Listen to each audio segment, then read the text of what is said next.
This is Cafe Galaxy, the beating heart of student life, where the air is filled with the aroma of suspiciously cheap coffee and the sound of passionate, intellectual discussions.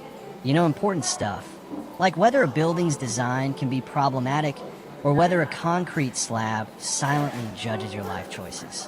Real brunch conversations with wisdom, the kind you can only have while eating a half-stale sandwich and pretending you've gotten more than 4 hours of sleep this week. And then there's me, George Chris, the future visionary architect and current champion of sitting alone in crowded rooms. Welcome to my solo exhibition, entitled Anxiety in the Corner, a tragedy in 3 acts and a free spare part.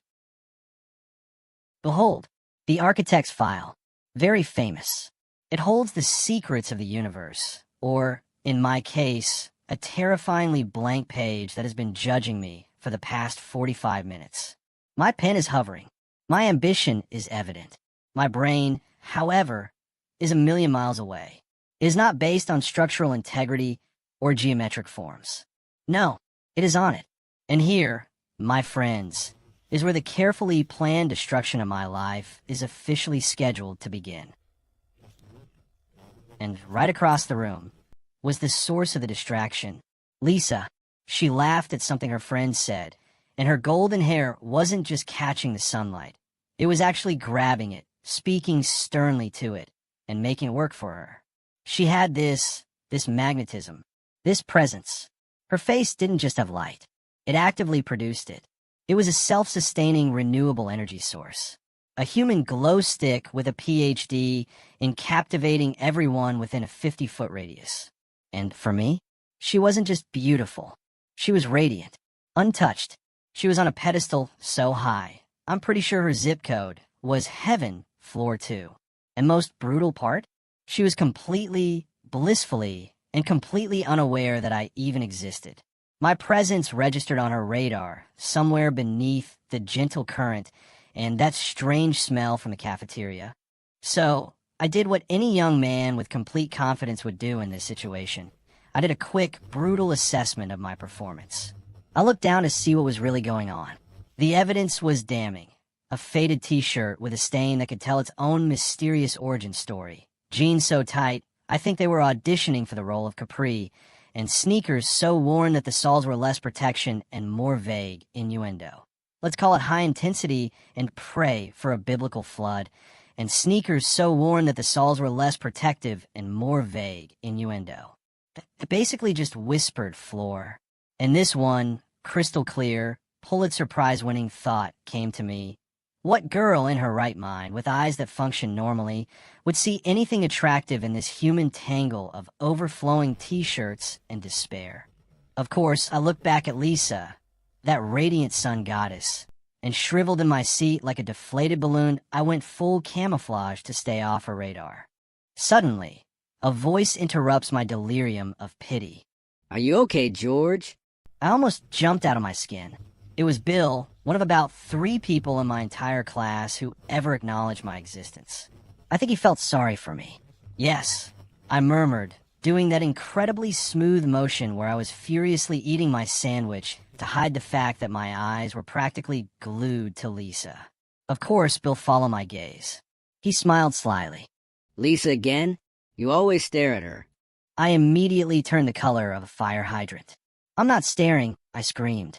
A lie so obvious, it deserved an award for exaggeration. Sure, whatever you say. Bill just laughed with that little annoying chuckle and got up to leave. But before he left, he threw one last dig. Good luck with that.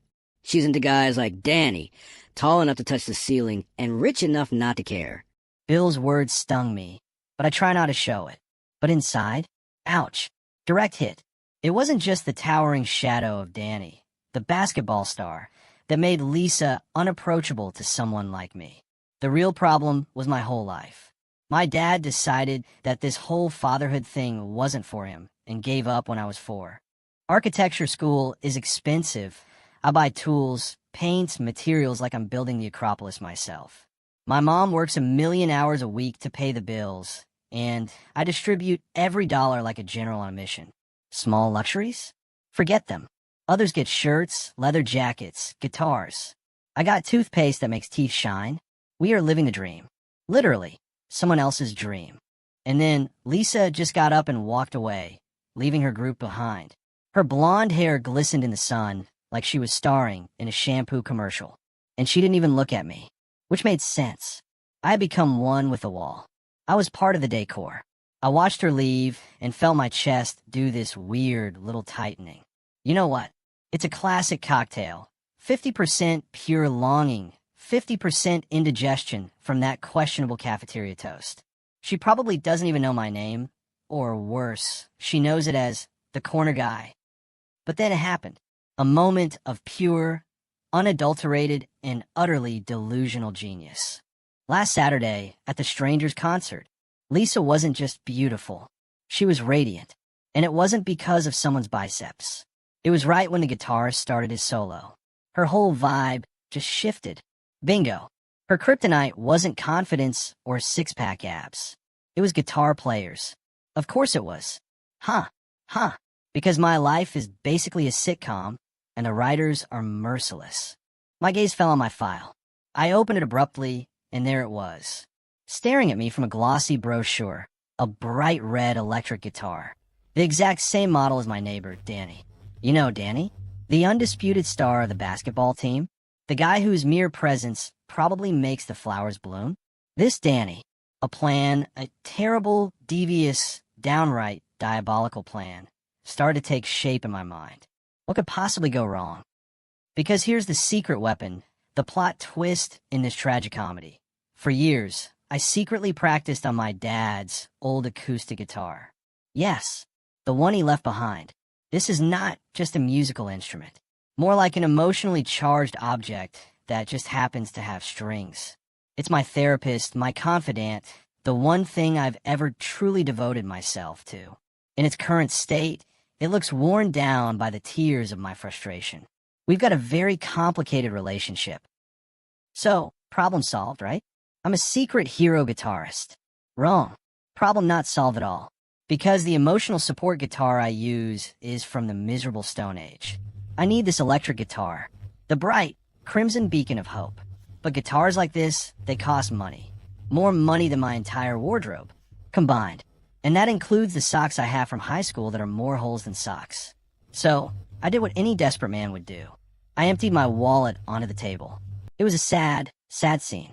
A few crumpled bills, some coins that looked like they had been through war, and a school meal voucher for a coffee and toast that I wouldn't have bought otherwise.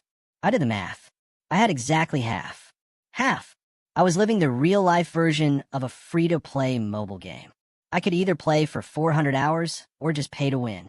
The solution hit me with the force of a gentle caress. Footwork. I would become the most desperate businessman in the neighborhood. George's dubious liability services. Need your dog walked? I will, but I will judge your taste in pets. Need your groceries carried? I am your man, but I might eat a grape or two. Need your yard cleaned up? Great. There's nothing that relaxes me more than getting hit with a leaf blower like I'm fighting dragons. Need somewhere to leave your lively little guy? No problem, as long as he knows how to use the toilet, or at least a newspaper. In a few weeks, maybe less if I discovered a previously unknown talent for finding lost lottery tickets, I could have the cash. The dream was alive. He was on life support, but he had a pulse, and I needed that dream. Because let's be realistic, Lisa wasn't just a girl. She was a supernova, shining, magnetic, completely untouchable. A simple hello, for me, wouldn't have accomplished anything. It would have been like a mosquito whispering to a female hurricane. Excuse me, ma'am, you're too windy. I had to do something bold.